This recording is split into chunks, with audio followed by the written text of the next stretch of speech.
Mitt Romney does some incredible things.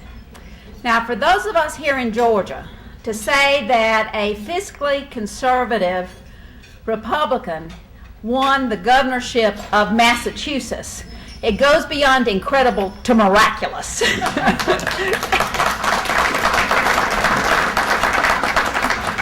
Now, we know you have all the right credentials. I mean, we know your daddy was George, and he was a good guy, and he was governor of Michigan, and we know that he was a candidate for the presidency and has been admired in this country for a long time.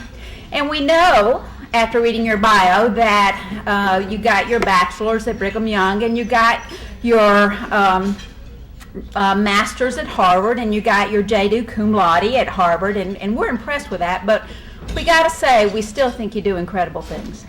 The first time that we heard about you on the national stage was when you took over and handled the games in Salt Lake City right after 9/11. Not only did you rescue them from a tremendous $390 million deficit, but it was a safe time. And your security that you handled and the safeness as far as the terrorist was concerned was absolutely applaudable and remarkable. We know also that since you've become governor in 2002 of Massachusetts, that your state has had a balanced budget, and that although you inherited a $3 million deficit, you now have a $1 million surplus. Those are billions, but that's... Billion surplus. And that's remarkable. Billion. You know, I mean, for this little girl in Georgia, that's a lot of money. That's a lot of money. And one of the things we're so glad that you're here to talk about health care is that most of us who've been looking at state government for a long time know that for most states, health care is the number 2 highest expenditure. Education's first in most states, and health care is number 2.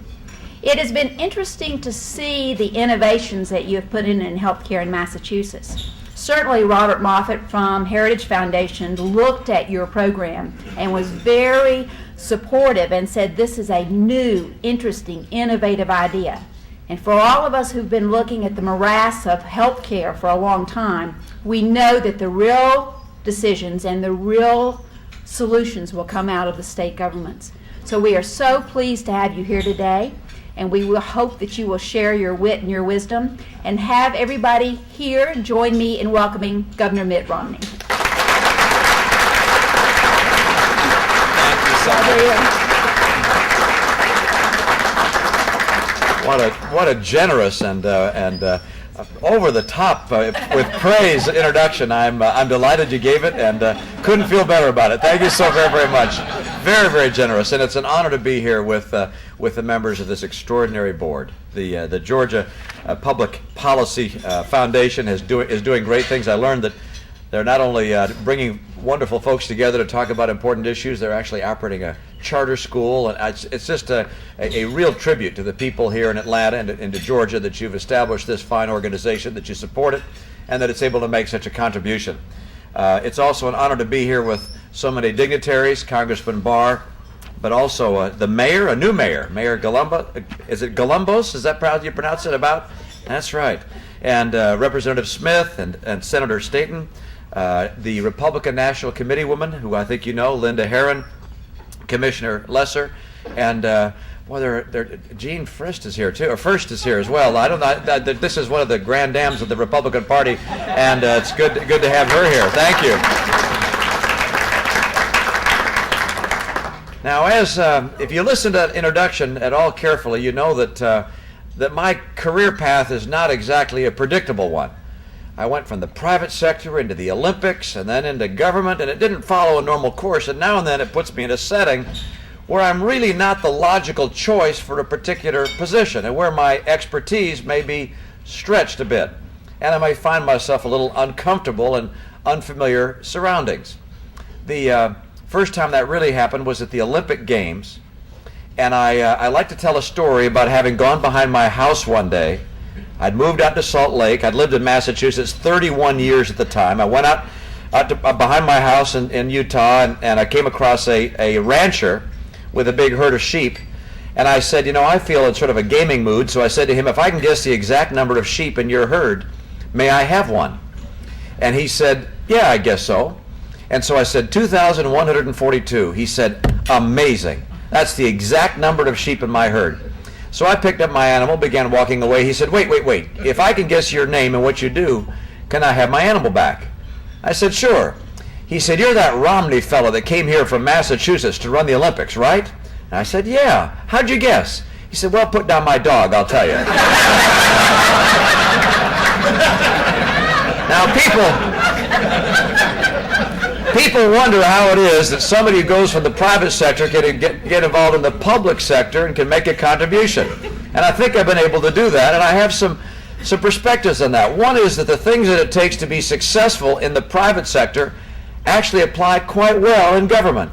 And the approach that you take, most of you come from the private sector, that approach to solving problems and getting the job done really works well in government. We probably need more of it, not less of it. For instance, in the private sector, you're used to dealing with data and analysis. You gather information and you analyze it before you reach your conclusion. In government, people typically come out and say, what do the people think? That's what I'm for. Then they do the analysis and gather the data to prove that the position they've taken is right. But where you come from, you do data and analysis gathering so that you can find out what the answer is. The second thing you do is you bring a great team together. You're not just looking for people who have the same viewpoint you have. You're looking for different viewpoints. You want folks that'll give and take and challenge the assumptions and challenge you in your own views. And of course, in the private sector as well, you're willing to look long term. You're not just thinking about what's going to be in tomorrow's paper and what's going to be in the next election, but long term, what does the nation need? What does the state need? What does your city need? And there are a number of differences, therefore, that I think are very, very powerful in the public sector as well as the private sector. Now, this afternoon, this noon, I have the chance to have a number of folks who are with me during the Olympics. And so if I overstate my record in any way, I expect their hands to go up. But I don't know whether you know all of them. These were members of my turnaround team in the Olympics. Tom Krzyzewski, who was head of all of our credentialing, Mark Parkman, who was responsible for all the broadcasting, literally hundreds of TV cameras he managed across our entire venues, and Cindy Gillespie, she was responsible for all of our federal government relations. That meant she had to pick the pockets of people like Congressman Barr to the tune of several $100 million. And I appreciate their being here. They're all Georgians, Atlantans, and the contribution you made to the nation by hosting fabulous summer games is a contribution we learned from as we got prepared to host our winter games. Now, as I think about the experience of being in a state government, and we looked at our challenges, one of the long-term problems I saw was the direction of health care in our state. And some of you have a copy. Those sitting in the back, I think, have a copy of some transparencies that you can take a look at. If you don't, well, you're going to have to listen to what I read off the chart up here, because this screen's probably a little too small for you in the back of the room. But let's take a look at the first slide here. Let me show you the challenges that we faced. One is, we had a lot of people in our state that didn't have insurance. We thought there were about 700,000 people without insurance. What does that mean? It means that those folks, when they got sick, went to the emergency room and expected the hospital to care for them for free. It also meant that they didn't get very good primary care, preventative care, because the only time they went to the hospital is if they were real sick. Another challenge, people who were buying insurance were seeing double-digit rate hikes. Businesses were finding it unaffordable to provide benefits in many cases to their employees, and so they were dropping benefits.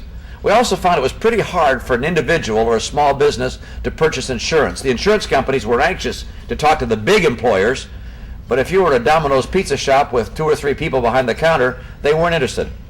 We had a lot of what I'll call free riders, and that is people who did a little calculation. They said, I'm kind of healthy. I'm not making much money. Why should I buy insurance? If I get sick, I can go to the hospital, and they'll treat me for free. Why the heck do we buy insurance if you can go to the hospital and get it for free?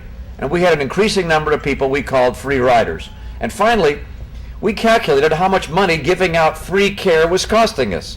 About $1.3 billion a year.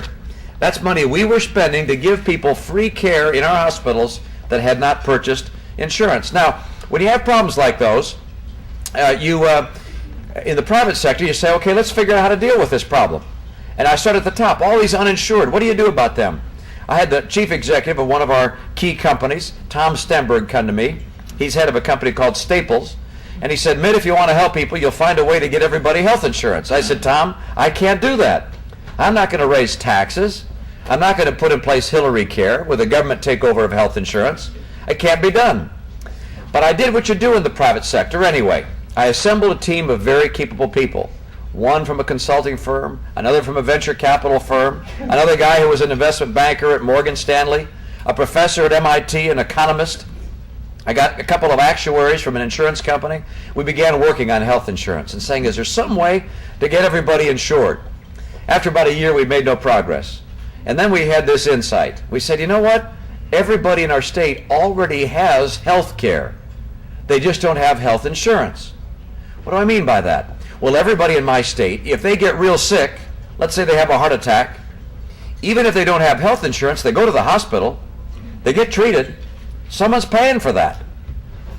And if they're all getting health care, the thought was, well, if we're paying for their care, couldn't we instead help them get insurance? And wouldn't that be a better way to get them cared for? Well, we began also, not only with that hypothesis, but with some data gathering.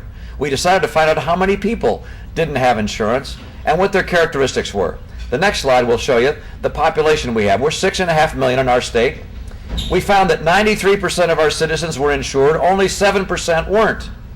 So instead of 700,000 uninsured, like the advocates had told us, it was probably about 2/3 of that number.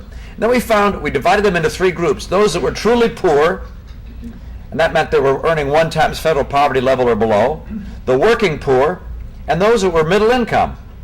Those that were truly poor, about 100,000 people qualified for Medicaid. So we went out with a special program and signed them up. Let me turn to the next group. Those in the middle income group. We found that of those that didn't have insurance, the 204,000 were making 3 times federal poverty or more. Actually, 100,000 people were making $75,000 a year or more, but choosing not to be insured. And when we interviewed them, they said, the reason I'm not insured is that insurance is so expensive, and of course I can get free treatment if I go to the hospital. So the answer for this group was to reform our insurance laws to let the market work, to allow our insurance companies to create insurance products more reasonably priced that these folks could afford. Let me show you the kinds of things we did. On the left column, you'll see our standard small group policies as required by law in my state. They have all sorts of coverages. On the right side, you see the things that are now allowed given our new legislation. Both policies provide primary care, hospitalization, mental health, and prescription drugs. But my new affordable products allow the insurance company to direct the network of hospitals and clinics that you go to for treatment. They allow deductibles, which weren't allowed in the past, higher co-payments. They take out some mandated benefits that used to be in the plans in the past. They allow co-insurance, and by the way, the premium, instead of being $350 a month, is $200 a month. That allowed people who were earning $50,000 or $75,000 a year to have a product they could afford. Then there's the last group, and that's the group of people who are the working poor, about 150,000 people who really couldn't afford to buy their own insurance. Now, by the way, just think about this. We started off thinking we had a problem with 700,000 people. It turns out, based on gathering the data and going out and interviewing people, we only had 150,000 who really couldn't afford to buy insurance on their own. Now, some people said, well, have government give it to them. I said, no, we're not going to do that. Just giving people more free products is going to just break the bank. As P.J. O'Rourke said, if you think health care is expensive now, wait till it's free. So we're not going to do that. Instead, we came up with an idea that said everybody's going to pay what they can afford. And we're going to help them.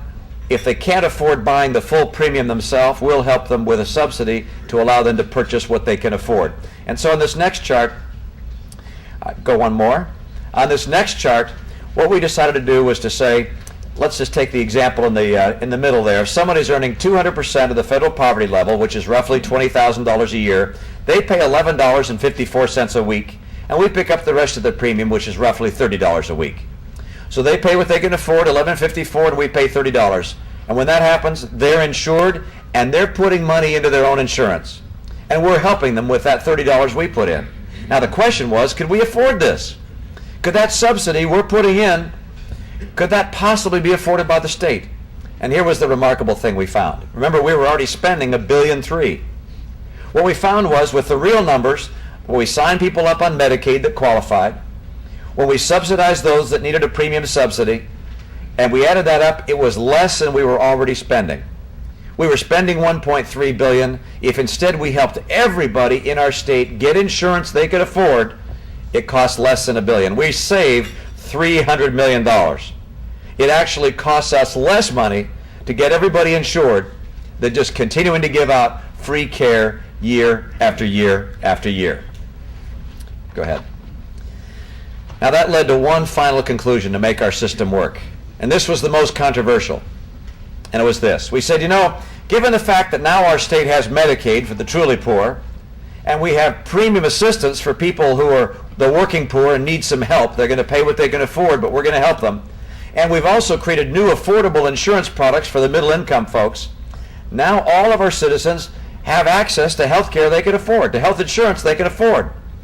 Given that case, people who remain uninsured would be unnecessarily and unfairly passing their health care costs on to everybody else. They'd be truly free riders. And so we said personal responsibility in our state means that everybody has to get insurance or pay for their own health cost. One or the other. You put money aside in a health savings account to pay for your own care, or you buy insurance, one or the other, because the state is no longer going to force our taxpayers to pay for people who can afford to buy their own policy. That's what we did. And I'm pleased that we were able to accomplish such a bold initiative. You know, you may like the plan, you may not, but there are a couple of things I want to mention about it. One is, I live in a state that has a few Democrats. You've probably noticed that. My legislature is 87% Democratic. You've heard of my senators, Kerry and Kennedy. My congressman, I have all 10 Democrat congressmen. What I was delighted to be able to find was a way to get folks like myself and my team and the Heritage Foundation, who helped us enormously, by the way, in this. They found a way to help us get all this done in pre-tax dollars, pre-federal and pre-state tax dollars, which saved our citizens a lot of money. But I was happy to find that good people in both parties can reach across the aisle and find common ground to get the job done. That's one thing I learned. Another thing I learned is this: the power of our federalism system that allows different states to try different things. I can't guarantee this will work perfectly. I can't guarantee that once I'm gone, the Democrats won't tweak it and it'll end up busting the budget. That's always possible. What I can show you is that we've demonstrated a model, an experiment that opens people's eyes to a way to get everybody insured. My Democratic friends typically are very, very concerned about 40 million uninsured in America. I share that concern. But the answer does not have to be a government takeover or spreading out government insurance. We've got no government insurance plan in this. No takeover, no new bureaucracy. This says let the market work and help people buy their own private insurance. It's a new model, a new paradigm. Other states will learn from our success or failures, and they'll be able to go on and develop their own plans and policies. And we'll find, in my view, in the next 5 or 10 years, a way to solve the healthcare crises in America by allowing states to experiment. It's a great strength of these great United States. Now let me note as well, just as I stop here, and I'm going to let you ask some questions on this or broader topics. And let me note that healthcare has been one of our great efforts in Massachusetts, only to be surpassed by our work in education, where we worked very hard to reform our education system and are seeing great success. We've gone after our budget and been able to balance our budget in ways without raising taxes, without borrowing more money. I look at the federal government, and I hesitate with the congressman here to talk anything about the federal government, but boy, it seems hard for the federal government to move these days. It seems so partisan and so dug in, particularly in the legislative branch, that it's very, very hard to see the kind of progress we need. And I'm concerned that these are critical times in our nation. Some of you know that great author, David McCullough, historian from Massachusetts. He wrote John Adams and 1776 and Truman and some other wonderful books. And he spoke at the White House the other day, and afterwards someone raised their hand and said, Mr. McCullough, what was the most critical 5-year period in the history of America? And he said, from 2000 to right now. Not the Revolutionary War, not the Civil War, not the First or Second World War, but right now. And you think about what we face as a nation. We're under attack by jihadists who would cause the collapse of our government, our economy, and our military. We're seeing the emergence of an extraordinary new competitive power in Asia, a much larger population than we've ever faced before, of people who are hardworking, motivated, mercantile, educated. We're going to see jobs continue to flow there. Third, we're spending way too much money in Washington, and it's going to get worse as the entitlement programs continue to balloon. Fourth, we're spending too much money on oil, sending dollars overseas just down black holes in some cases in countries that aren't real friendly. Massively too much energy and oil is being used by this country. And fifth, I'd say that there's a real question about the challenge we face in terms of our culture. Who are we? What is America? What's essential and critical to our success as a society? I believe that fundamental to America are principles like education. We love hard work. We believe in the structure of the family. We sacrifice for our families. Americans live purpose-driven lives. Most of us believe in God, but those that don't, even they believe in their cultural community and their ethnicity and their state and their country. We believe in something greater than ourselves. Americans respect the value of human life. Americans respect others and differences. We love democracy and freedom, and we love our freedoms as America. All these things are fundamental to our society, and all of them to a certain degree are under attack. And there's a real challenge in this nation to deal with the jihadists and the emergence of Asia and the spending in Washington and the excessive use of oil, and to shore up the belief in our fundamental culture and values in our society. Now, some people get a little discouraged as they think about the challenges we face. I don't. I actually get excited about it. My dad used to say when I was a boy, I don't know who he was quoting, I'll have to look it up, "The pursuit of the difficult makes men strong." When you face tough challenges, it makes a stronger nation. America is the nation it is because we faced early challenges. I'm only scared about America when leisure takes over. And I'm glad that we face some real challenges right now. Abigail Adams in the book John Adams wrote to her son when he was concerned about the revolutionary time period. She wrote to him, "Don't worry, John," in effect, and then she said these words, "Great necessities call out great virtues." And I think you're seeing that happen across the nation. Great men and great women are standing up, and organizations like yours saying, "We care. We're going to focus on things that make a real difference." I want to say thank you to you for welcoming me here and letting me address you. I want to address your questions. I want to tell you how I got here, though, before I sit down. And that is I got a call from Eric Tannenblatt. And Eric said, "Mitt, you're from Massachusetts, yes. Do you believe in free speech?" And I said, they're liberal in Massachusetts, but of course I believe in free speech. He said, "Good, I'd like you to give one."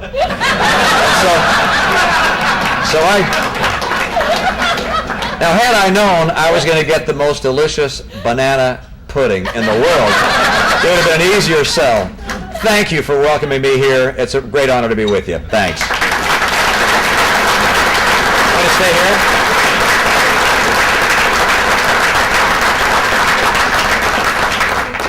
Now I'm told that the grilling begins now, and that this is a group that's not terribly shy, that you deal with the policy issues day in and day out, and I'm happy to address the most awkward and embarrassing questions, because those are the ones that generate the most interest. I have to tell one more story in that regard, which is I spoke at the Citadel in South Carolina a few weeks ago, and I gave my address. Very little response from the audience because they were sitting at attention and looking at their leaders at the end of the aisle to see if they were allowed to laugh or whatever. So not much. And then it came to question time, and the cadets stood up and they each had a piece of paper and were obviously reading very thoughtfully prepared questions.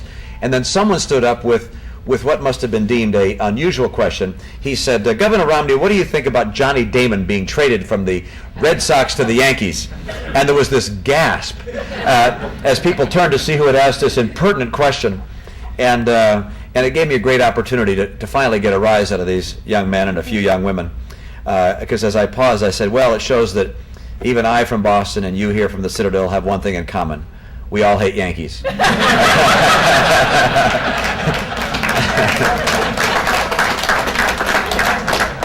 With that, let me turn to you for any questions that you might have. Yes, sir. What is my position on the fair tax? I believe we desperately need to simplify our tax code in this country. I believe that our extraordinary complex tax code is an enormous burden on our employers and makes us less competitive. We have embedded in our products an enormous amount of tax in some cases, which makes our products less competitive around the world, and therefore we have to move to a simplified system. I like the principles of the fair tax. I like the principles of the flat tax. I like a number of the policies that came forward from the President's Commission on tax simplification. I doubt you're going to see this becoming a campaign issue in 06 or 08. I think instead the key is going to be a tax simplification as opposed to a particular brand of tax simplification. But the fair tax has a lot going for it. The fair tax, for those that are not familiar with it, is a tax on it's a sales tax, if you will. It's a national sales tax. You would eliminate entirely the Internal Revenue Service. You just close it down. You just close down the Internal Revenue Service, and instead you'd charge about 23 cents on the dollar for each purchase that people make. That would replace Social Security withdrawals, FICA, and so forth, and other taxation. And it'd be obviously a great simplifying feature, and it has a great deal of merit to it. Thank you. Yes, sir.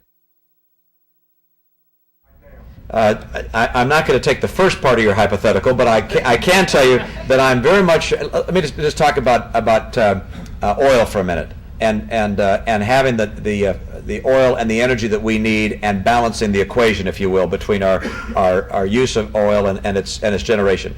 In my view, we should generate additional sources of energy to make ourselves less beholden to swings in the market and able to help dampen swings in the market. Yes, we should have ANWR. We should be developing other sources as well, not only of oil, but of other energy sources, meaning nuclear power, biomass, biofuels, of course, renewable energy, and so forth. All those things should be developed aggressively, and I wouldn't want to suck ANWR out in a big hurry. I want to say it's there. It's an important source of oil for us. It's a stabilizing feature. It's important for our national security. But one half of the equation, therefore, is generate additional sources of energy for our nation. The other half is to use less. We have to do both. And in terms of using less, I believe we can take enormous strides by virtue of applying known technology and new technology. A wonderful scholar on this topic is a guy named Amory Levin. Some of you know him. He wrote a book called Winning the Oil Game. And in it he points out that if suddenly America were to have all of our cars disappear and be replaced by today's most modern vehicles with mileage of 30 miles per gallon or more, and there are a lot of cars out there at that mileage level, hybrids and non-hybrids. He said if that were to happen, we wouldn't need to be buying any oil whatsoever from Arab nations. We'd have plenty here and from Canada and so forth. And so that's just applying current technology. New technologies are going to allow us to have vehicles that are far more fuel efficient and homes that are more energy efficient, and both are going to have to happen. More sources, at the same time less usage. And I believe Jimmy Carter was the one who said a long time ago we should be energy independent within 10 years. Well, it's been a lot longer than 10 years, and it's finally time to do something about it. Thank you. Yes, sir. Yes, how do we enforce this personal responsibility principle? And we in the legislature went around and around on that. We each had different ideas. What was settled on was not bad. It's not ideal, but it was not bad. The idea is simply this, and that is that for individuals, they're told you have to have insurance. And when you fill out your income tax, we have a state income tax, when you fill out your income tax form, you have to put down the name of your insurer, your health insurer, and your policy number. And if you have that there, that'll save you $1,200 a year. If you don't, you're going to get charged $100 a month because you don't have insurance. And it's pretty tough teeth. The House of Representatives liked a different idea. They said we should make people put it on their driver's license application. And if you don't have health insurance, you can't get a driver's license. That wasn't adopted. Instead, it was a financial penalty of roughly $100 a month. And that's going to get most people in. There will be some, however, that don't get insured. And that's why we have a little money left over. I mentioned we saved $300 million. Well, we're putting that aside because we know that some people will, there'll be tourists, there'll be students who come in, there'll be illegals, illegal immigrants, and we're not going to have people dying on the streets, but we'll therefore care for them with the excess funds that we have. Thank you for the question. Yes, sir. Before your plan was put in place, there was quite a flight of doctors, either by retiring or moving to Florida, or just stopping practice. What effect has your plan had on providers? Doctors and providers love this plan. The strange thing about this, a number of folks pointed out that it was an unusual thing to have a signing ceremony where the Heritage Foundation, Mitt Romney, and Ted Kennedy were all there and all spoke. I ran against Ted Kennedy. I disagree with him on virtually every policy. The Heritage Foundation, yeah. The Heritage Foundation was there. And Senator Kennedy got up. I thought he had the best line of the day. He got up at the signing ceremony and he said, you know, anytime Mitt Romney and Ted Kennedy are supporting the same legislation, one thing is clear. One of us didn't read it.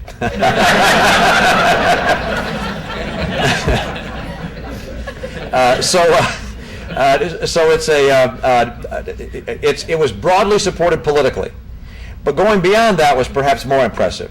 The hospitals who deal with the upper income folks were supportive. The hospitals who cater overwhelmingly to the poor were very supportive. The advocacy groups for the poor were supportive. The business associations in our state, the Associated Industries of Massachusetts and so forth, were all in favor and helped broker actually the final compromise between the House and the Senate. There was no interest group, there was no significant interest group that I know of that said, don't go ahead with this. As a matter of fact, when it went to the legislature, it ended up passing, if you take the two houses combined, 198-2. Overwhelming support. And in part, why is that? Well, now, doctors who in the past were uncompensated for people who came into their office without insurance, they got nothing. They just had to eat the cost. Now, everybody's insured, or nearly everybody's insured. We designed it to get everybody in. There will always be a few outliers, but now that changes for them. And once you have everybody in the system, now you can have a healthcare system that works for everyone. What I mean is, you don't have to have a huge emergency room that's dealing with all the uninsured. Now you can have people going to the clinic and to their primary care physician for treatment. We found actually there was a test that was done by one of our hospitals that deals with the poor. They gave 20,000 people what looked like an insurance card and said, don't show up at the emergency room anymore, call this number, it's your insurance number. And what they found was the people who thought they had insurance went to the clinic and their primary doctor much more than they went into the emergency room. So their preventative care was better. They used more prescription drugs, but their hospital bills were 1/3 as large. So they saved money just having people think they were insured. So the answer is, in our state, people, we've got uniform support. Of course, we could mess it up, and that's, it's within the bounds of reason to think that a government will find a way to hurt something that looks pretty darn good. But at this stage, we're pretty positive. Thank you. Yes, sir. I don't bet. It's easy to handicap the Democratic side. I think Senator Clinton is almost certainly the Democratic nominee, and I think on the Republican side, the clear front runner is Senator McCain, and after that, there are probably 8 other people. I think all of them men, as a matter of fact, 8 other men at this stage that are all pretty capable folks and could bring a lot to the table. I think it's very difficult to predict which of those is going to come running to the front. I think of the 10 or so that are looking at it, some will go ahead and some won't. In my own case, I'm going to take a look at this after November and make a decision at that point. But I'm glad we have a great field of extraordinary, in this case, men. We also have women. Condi Rice could have thrown her head in the ring. She apparently does not want to do so. But we got a really great team, and I think it's obviously critical that we do whatever is possible and necessary to have a Republican president and not Senator Clinton in the White House again. Yes, thank you. Yeah, the question is if you're dealing with China, how do you compete with a level playing field? And there are some elements that are not level, and now is a time for us to negotiate with regards to those elements. Let me underline the now for a moment. Right now, China needs us, for instance, a lot more than we need them. Yeah, it's great getting cheap products, inexpensive products, and they're well made, and they got good workers, and it's nice for our economy and for our consumers to be able to buy Chinese products. But we don't have to have those products. We got along fine without them. But they need us badly. We're the biggest market in the world for their goods, and they need to send products here. And therefore, we have some leverage. 20 years from now, their domestic market's going to be enormous. They're going to be selling products at home that will potentially dwarf what they even sell here. And they'll be selling around the world. They won't need us as much. So now is the time for us to negotiate on protecting intellectual property. The patents on our biotechnology products, the software that we create, not only the software from places like Microsoft, but the software from Hollywood, which is a huge source of strength in our economy. We have to do that. Number two, we have to negotiate with regards to monetary policy and the balance of values between our two currencies. Number three, we have to balance the trade a little better. The current accounts deficit just isn't tenable. The Chinese have very little imbalance with Germany or Japan. They buy a lot of products from Germany and Japan. They balance, but they don't with us. That's just not acceptable to us. We're going to have to strengthen our hand at the negotiating table to be able to balance things. But more than that, if we're going to compete with China, even with those things being done, if we're going to compete with China long term, a larger nation than ours, with a lot of people, highly educated, they're graduating 7 times the number of engineers in China a year that we are. 15 years ago, Asia, all the Asian nations combined, and the U.S. graduated the same number of PhDs in math and science, about 4,700 a year.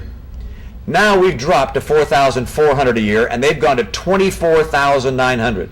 They're educated, hardworking, populous, and mercantile. They got business savvy. And competing with that group is not just a matter of leveling the playing field. It's also saying we got to raise the bar in this country in education. We got to demand more of our kids, of our teachers, of our institutions of higher learning. We got to invest more in technology. As a nation, do you realize the private sector today spends more money on tort liability than on research and development? You can't. I'm getting off here on something I care very deeply about, as you might imagine. But you look back 100 years ago, and the nations that led the world were France and England. They were the superpowers. What happened over 100 years? If we're not careful, we'll end up being the France of the 21st century, the country that started as a superpower but ended less than that. And I've got a good friend, but also my Secretary of Administration and Finance. During my first 3 years as governor, his uncle is Milton Friedman. And I said to Eric, would you go call Uncle Milton and ask him if he were advising Queen Victoria at a time when people were saying the sun never sets on the British Empire, we will always be the world's superpower, what advice would he have given to Queen Victoria? And the answer is, invest in technology. If you're a smaller nation confronting a larger, hard-working, lower income population, you got to be ahead of them in technology. And look at us. Look at our technology investment. In the automobile industry, if you go out and buy a hybrid from Ford Motor Company, guess who makes it? Not Ford. We don't have the technology. We buy it from the Japanese.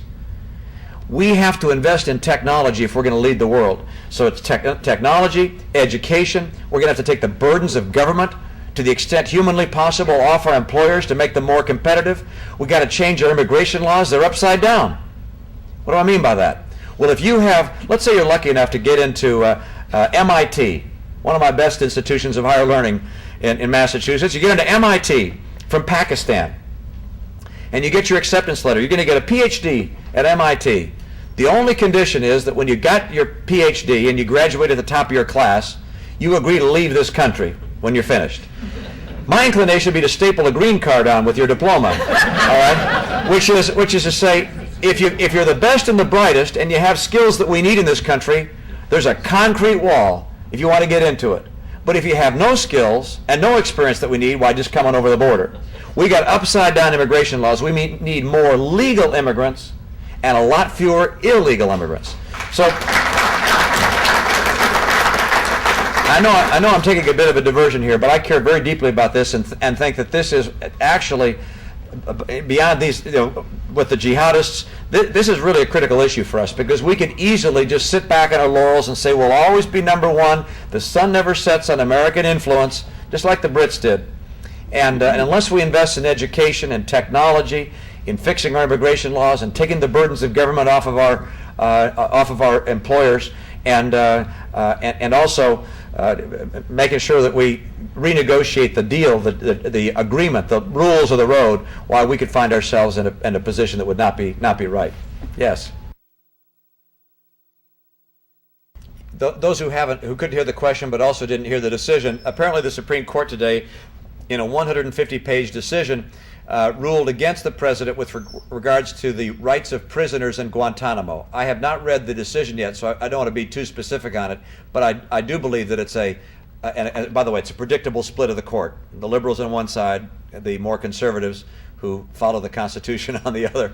You see a bit of an editorial comment there, but you have the split of the court, as you might imagine. I find it very hard to understand how a party which is not a nation, these insurgents, these people who are attacking our soldiers and the Iraqi people and the Afghan people, this is not a nation that signed the Geneva Accord. And when they capture our men and women, they have beheaded them and humiliated them in front of cameras and so forth. So they have no rules. But when they're in Guantanamo, and I've been to Guantanamo, and it is not a bad place as prisons go. And the people are treated there very humanely. They're given special dietary requirements that they have as Muslims. We fly in meat specially prepared for them. It's the equivalent of kosher, but it's according to the Muslim standard. This is not a repressed and tortured population by any means. But to apply Geneva Accord requirements to this population when they were not part of the Geneva Accord is very strange in my view. So I'm going to look at the decision. I don't want to make a broader comment than that, but boy, I sure hope we continue to have Republican presidents who can put people on the bench who interpret the Constitution and don't try and write a new one. Thank you so much.